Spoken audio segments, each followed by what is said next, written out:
Guns. My next guest has strong words for me. He says, I'm off the rails on guns in America. Ben Shapiro is editor-at-large at Breitbart.com and the author of Bullies, How a Left's Culture of Fear and Intimidation Silences Americans. So why am I off the rails, Mr. Shapiro? You know, honestly, Piers, you've kind of been a bully on this issue because what you do, and I've seen it repeatedly on your show, I watch your show, and I've seen it repeatedly, what you tend to do is you tend to demonize people who differ from you politically by standing on the graves of the children of Sandy Hook, saying they don't seem to care enough about the dead kids. If they cared more about the dead kids, they would agree with you on policy. I think we can have a rational political conversation about balancing rights and risks and rewards of all of these different policies, but I don't think that what we need to do is demonize people on the other side as being unfeeling about what happened in Sandy Hook. How dare you accuse me of standing on the graves of the children that died there? How dare you? I've seen you do it repeatedly, Piers.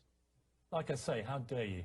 Well, I mean, you can keep saying that, but you've done it repeatedly. What you do, and I've seen you do it on the program, is you keep saying to folks that if they disagree with you politically, then somehow this is a violation of what happened in Sandy Hook. And you have yet, I'd really like to hear your policy prescriptions for what we should do about guns. Because you say that you respect the Second Amendment, and, you know, I brought this here for you so that you can read it. It's the Constitution. And I would really like for you to explain to me what you would do about guns that would have prevented what happened in Sandy Hook. If you want to do what you did in the UK, right, which is ban virtually all guns, that is at least a fair argument. And we can have a discussion about whether that's something that we ought to do or not. I've made it very clear what I want to do, which is exactly what Mark Kelly wants to do. And in fact, rather than address let's talk about that. Rather than address your comments to me about standing on the graves of children at Sandy Hook, you can address them to Mark Kelly, because he agrees with everything that I've been saying, because he feels the same way, as does his wife. They're gun owners.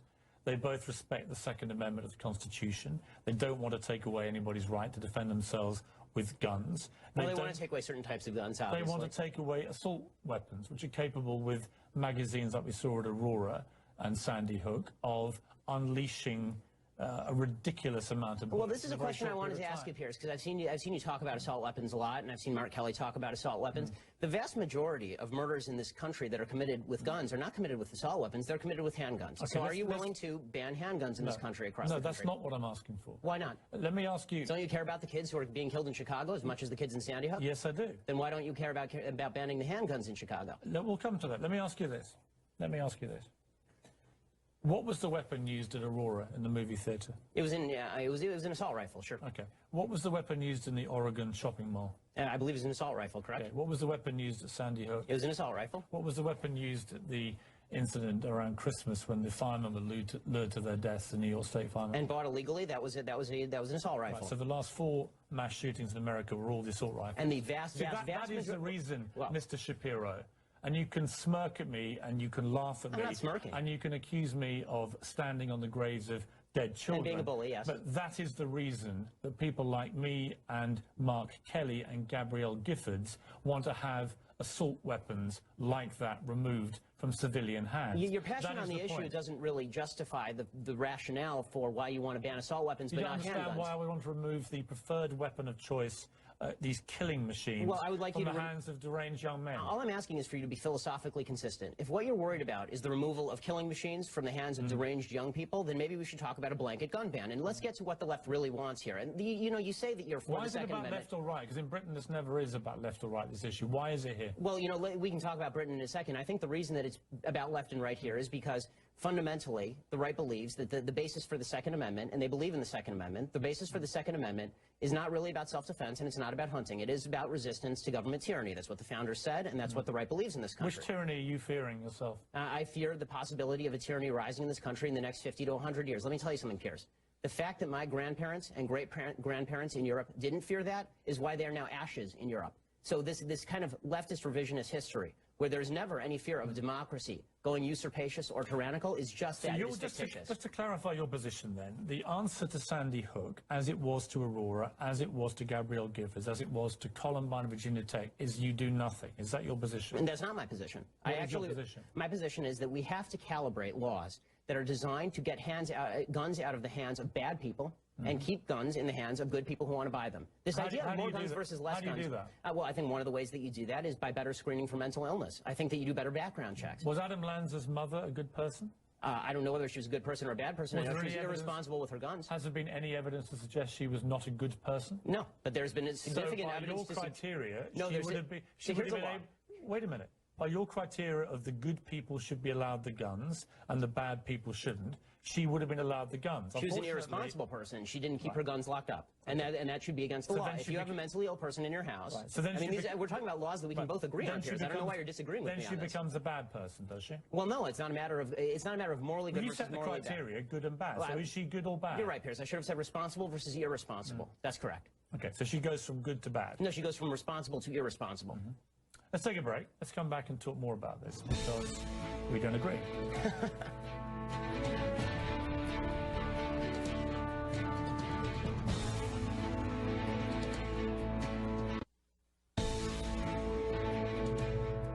As Ben Shapiro, editor-at-large at Breitbart.com and the author of Bullies.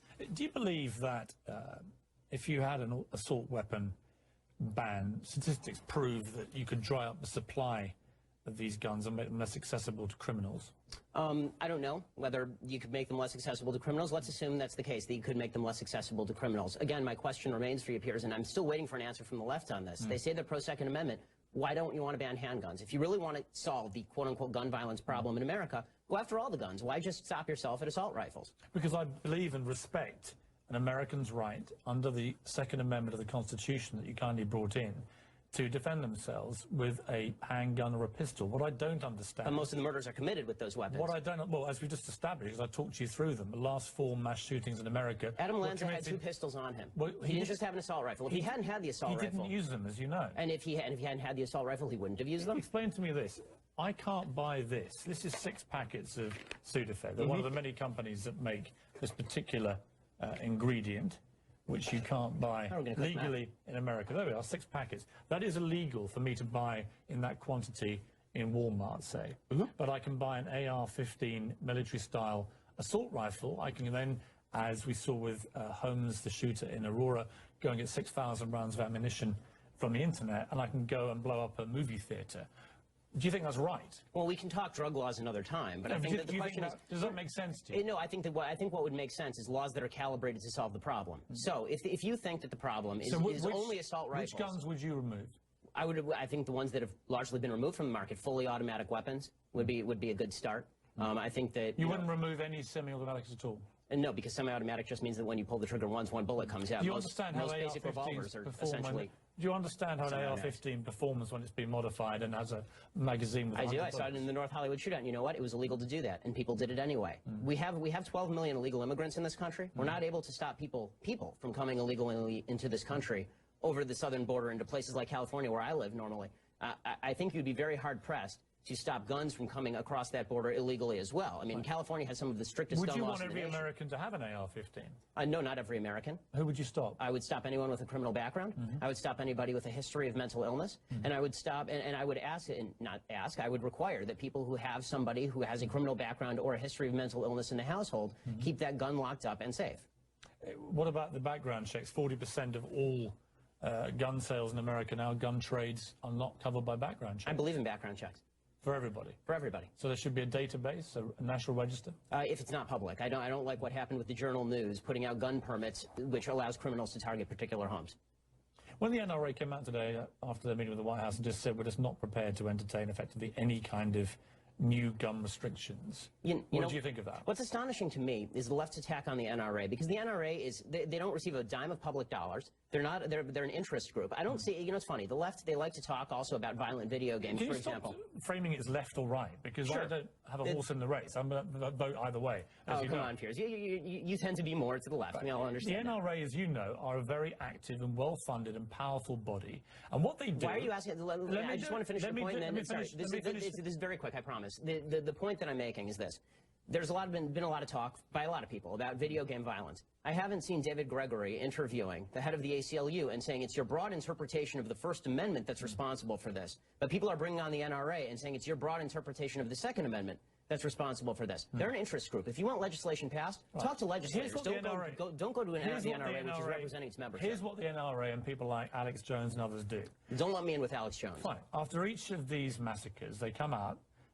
All the gun rights supporters come out very strongly and very vociferous and very powerful, and they basically instill fear. They say if everyone in the movie theater had been armed, if everyone at the school had been armed, it wouldn't have happened. And here's what happens.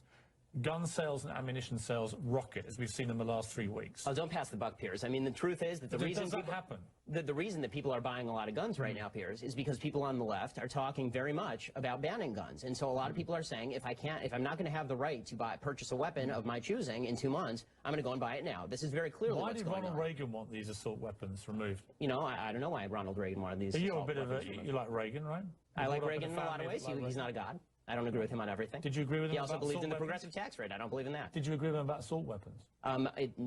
If I'll believe what you're saying, sure. I don't believe. I don't. Do you know I what don't his agree position on with assault weapons was? I don't know what his position on assault weapons was. Why don't you tell Well, me? let me read the letter in full. Sure. This was a letter that he penned along with Presidents Ford and Carter in 1994 to Congress. While we recognize that assault weapon legislation will not stop all assault weapon crime, statistics prove that we can dry up the supply of these guns, making them less accessible to criminals. We urge you to listen to the American public and to the law enforcement community in support of ban on the further manufacture of these weapons. That was Ronald Reagan. Okay, so. I mean, I can disagree with Ronald Reagan. You keep framing it as a left-right debate. No, I mean, I'm putting it to you. How is this a left-right? One of the great right-wing presidents of modern times agreed with me. So it's not left or right, is it? No, I mean, unless you deliberately frame it in that way. Okay, Piers. In the way that the NRA through the 80s and 90s and this last Piers, decade avoiding the breakdown of left and right have deliberately here tried is to frame this as a left-wing attack on the American Constitution and the Second Amendment. Exactly what you've tried to do. You come in, you brandish your little book as if I don't know what's in there. My little book, that's the Constitution of the United States, our founding document, I know Piers. what's in your Constitution. Do you really? I've been debating this for a very long time. Then you should read the Second Amendment again. I know the Second Amendment. What I haven't heard is one coherent reason why any civilian in America needs an AR-15 military-style assault weapon. Tell me why you need one. I told you why the general population of America, law-abiding citizens, why do they need those weapons? They need them for the prospective possibility of resistance to tyranny, which is not a concern today. It may not be a concern tomorrow. Where are you expecting the tyranny to come from? It could come from the United States because governments have gone tyrannical before. Do you understand how absurd you sound when you say see, that? here's where you go into the absurd and the bullying. You're absurd. You're stupid. I understand that. I'm not the one that came in here and accused you of standing on the graves of dead children. Because you're the one who's doing that. Bullying. Punching back twice as hard. Bullying. You know what I call it? Punching back twice as hard in the words of President Obama. That's what I call bullying. And this is astonishing. What's astonishing? What's astonishing about it is that for weeks now, you have been saying that anybody who disagrees with your position is absurd, idiotic, and doesn't care about the dead kids in Sandy Hook. And then when I say that that's a bully tactic, you turn around and say, I'm bullying you for saying that. It's absurd. It's ridiculous. Let me ask you again. What is the point of a civilian having an AR-15 assault weapon? The point of a civilian having an AR-15 assault weapon, many of them are ex-military, right? I mean, I have military friends, and I don't have a problem with Colin Powell owning an AR-15 assault weapon. And what is the point of a civilian owning them? It depends on the civilian. If it's a criminal, they shouldn't own them. No, forget criminals and mentally ill people. No, but you can't separate that out. An average civilian who hasn't got a criminal record or is mentally ill, why do they need one? To protect against the possibility of eventual government tyranny. This was the purpose of the Second Amendment originally. It remains the purpose of the Second Amendment now. And pretending that governments have never gone usurpacious before from a democratic position. You genuinely believe your own government is going to turn on you in a way that you require an AR-15 to challenge them? This is what you really believe is going to happen. It may not turn on me. It may not turn on my children. Is that what you think? It may not turn on me. It may not turn on my children. But the fact is this. History is replete with democracies going tyrannical. It has happened. It happened in France in the 19th century. It happened in Spain in the last century. It happened in Germany. It happened in Italy. It has happened repeatedly throughout history. It happened in Japan. The reason we cannot remove AR-15 assault weapons is because the threat of your own government turning on you in a tyrannical way. It is yes. It is because that is your position. It is because there are countervailing rights and responsibilities. And Piers, I don't understand why we can't come to an agreement about reasonable law. You just want to demagogue the issue. You have made your point crystal clear. People aren't stupid. They can make up their own minds. Ben Shapiro. Joining me now on the grill is Ben Shapiro, author of Bullies and editor-at-large for Breitbart News. Welcome back to you, Mr. Shapiro. Oh, thanks for having me. I've missed you, he says, lying. Same here. I thought maybe you were going to deport yourself after the whole gun control. No, your attempts with your mates to get me deported failed spectacularly. Oh, I wanted you to stay. You're so much fun. Let's turn to something serious. This is an appalling story, and I'm sure we both agree on that. This 5-year-old boy shooting and killing his 2-year-old sister with a rifle he'd been given. Now, it's in Kentucky where this happened, it's legal to do this. And what I want to do is play a commercial. This is by Cricket, who make these rifles and market them to these kids. Let's watch this. Where's you going? Shoot my new cricket rifle. I wish I had one. My first rifle, a moment you never forget. The Cricket is the perfect way to get younger small-frame shooters started right with a safety-promoting design. It's soft shooting, affordable, and accurate. Girls and even mom will love the way they can pick one to their own taste. Start your own tradition. Cricket. I mean, look, I'll be honest with you. I thought this was a spoof. I really did. I cannot believe that this is genuinely deliberate, targeted advertising and marketing to give 5-year-olds rifles. What is your view? Well, the marketing is directed at the parents, obviously, and the parents are making some, interesting decisions. I would say bad decisions if they're giving a 5-year-old a gun.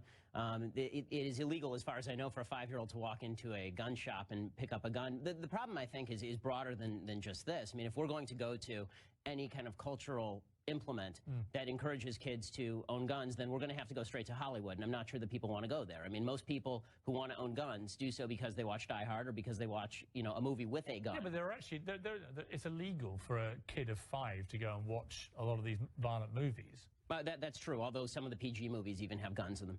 So it's... Right, but, back in Britain, I'm not going to harp on about where I come from. It's irrelevant, except that, the only thing like that you'd ever see would be toy guns.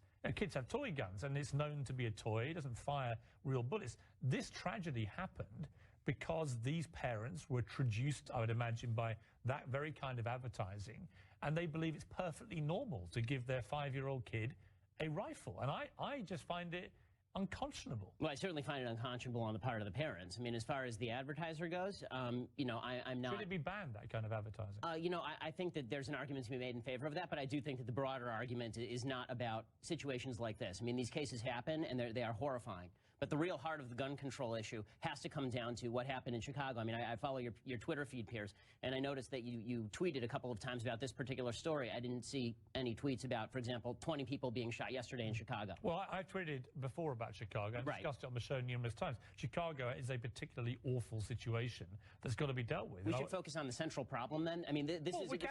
What I find interesting about this with you is, and we've discussed gun control before in a very animated way, but, you agree with me, then, that you would bring in a form of gun control which would be prohibiting companies like Cricket from targeting young people with guns. I'm fairly certain liability law already covers a lot of this. I mean, there is such a thing as advertising liability. If you advertise, for example, you have an overground pool, and someone advertises someone diving into the pool, and then someone dives into the pool and breaks their neck, then you can be sued for that. If these advertisements show these guns as being a lot safer than they are, there's advertising liability already. I'm not sure you need a specific law directed at that. On the ongoing debate about background checks and so on, last time I interviewed you, you said you were in favor of background checks. I am. Why is it that even background checks can't get passed by Congress? What is going on? Well, they're not effective, unfortunately. I think the concept of background checks is generally a good one. I mean, we want to weed out people who are responsible from people who are irresponsible or criminal. Unfortunately, in California, we have universal background checks, and they have not been even close to effective. The idea that government has the ability to really do that sort of weeding out with a universal background check, I wish it were true. Unfortunately, the solution is not that easy. In concept, I do. I would like to see a plan that can be implemented that actually works. There's a poll that's just come out. This is a Fairleigh Dickinson University poll. Saying that 29% of Americans agree with the statement. In the next few years, an armed revolution might be necessary in order to protect our liberties. Additional 5% were unsure about that. So a third of Americans genuinely believe they need to be armed to possibly rise up against some form of tyranny. Why? Because that is the fundamental basis of American freedom. That has always been the fundamental basis. Where would the tyranny come from? The tyranny would come from the government. I mean, Barack Obama's government? No, not Barack Obama's government. I don't believe that Barack Obama is a tyrannical leader. But So whose government? Well, I couldn't name you a name, but it's not a matter of who is in charge. It's a question of what the government does. Would you personally believe, like a third of these people, that you will need in the next few years, it says, you will need to have weapons to take on your own government? I don't believe in the next few years. I believe that there is always the possibility of government tyranny. I don't see that happening in the next couple of years. I do think, Piers, I have to say, I think the reason that there are so many folks who are talking about the possibility of government tyranny is threefold, really. It's the Obama administration's increasing reliance on big government, and that I think threatens some people. I think that it is folks like Alex Jones who do this routine where every time they shut down a city like Boston because of a terrorist attack, it's the end of the world and military laws at hand. And honestly, I think part of it is due to folks like you, Piers, because, you go out of your way to to really give the impression that you're interested in taking away people's fundamental right to bear arms, and I think that scares a lot of folks. Well, no, I'm not. We've discussed this. I'm not remotely against people having the right to bear arms. I'm seriously against the right to have military-style assault weapons to blow kids' brains to pieces in schools. I still don't understand your position on this, because you've said you're against assault weapons, but you are okay with handguns. Handguns kill 6,000 people a year. Assault weapons kill 300. Well, they're both a big problem. So handguns why don't we just go for and assault weapons with mass shootings. You're from the UK. Why don't we just go with a full gun ban? Well, listen, we've discussed this. The UK has 40, 50 gun murders a year. Right, so why don't America has 12,000. Why don't we try our way? Let's move on to this. I'm glad you finally let your agenda out there. I don't have an agenda. I just want to make America safer and save lives. That's my agenda. Let's turn to Jason Collins. This is the sports star that came out. You tweeted this. So Jason Collins is a hero because he's gay. Our standard for heroism has dropped quite a bit since Normandy. Why such a cheap shot against a guy who did a pretty brave thing? I don't think it's a cheap shot. I think that heroism is defined by willingness to sacrifice in favor of, and take a real personal risk in favor of a noble, larger goal. This may be a noble, larger goal, but I'm not sure what the risk is. First male American athlete in history to come out as gay while still playing. Martina Navratilova came out in 1981. That was male. 3 years before I was born. I said male. So let me ask you something, Piers. Why do you hate Americans so much that you think this is such a homophobic country that when Jason Collins comes out, it is the biggest deal in the history of humanity? President Obama has to personally call him to congratulate him. Why do I hate America so much? That you think that we are such a homophobic country. I think you may be homophobic simply because you said, why is Jason Collins a hero? Because he's gay. I don't understand why. Why sneer at a guy for coming out when he's being courageous? I'm not sneering at him for coming out. Aren't you the one being homophobic? I don't think it's homophobic to simply say we're apathetic about people's personal lives. You're the one who thinks your government's going to invade and attack you, which is fairly an anti-American sentiment. I don't think that my government is going to do that. I think there's a possibility. Brave because he came out. So when you call I think that America is a fundamentally good place, Piers. Look at your own backyard. I think that America is a fundamentally good place. The fact is this, Piers. You're British, and a lot of folks have said you should leave the country because you're British. You come on here every night and you speak in a British accent. That doesn't make you a hero. That makes you being who you are. I'm Jewish. I understand. I'm Jewish. I wear a yarmulke on TV, right? There's a lot of anti-Semitism. There are people who are killed in anti-Semitic attacks, per capita, as many hate crimes against Jews as against gays in this country. America is not an anti-Semitic country, and I'm not a hero for wearing a yarmulke. Being who you are in 2013 in America is what America is about. It is not heroic to be who you are publicly. I'm glad for Jason Collins if he feels that he's going to live a happier life now. But it does not make you a hero to be who you are, because America is not a homophobic country. You know what, Ben? Come off it. Come off it. Got to leave it there, but come off it. Oh, is that Give an the guy argument? a break. He's the first one to come out. He's a brave guy. I applaud him. I'm glad the president calls him. To have your first thought to be to get on Twitter and sneer at him? No, I'm cheap. I think what's cheap is ripping on America and calling it essentially a homophobic country. So homophobic that we need calling America homophobic. Piers, Piers, you cover stories in which man bites dog, not in which dog bites man. Mentioned America's homophobic. No, you know it's homophobic. Got to leave it there. But seriously, nobody mentioned America being homophobic. You're going mad. Then why the big deal? Ben Shapiro, come back soon. On the grill there, and well roasted he was too. When we come back, brief with a drunken arrest, a potentially racist ad, and Warren Buffett's first ever tweet. We'll be breaking the news. That's coming next.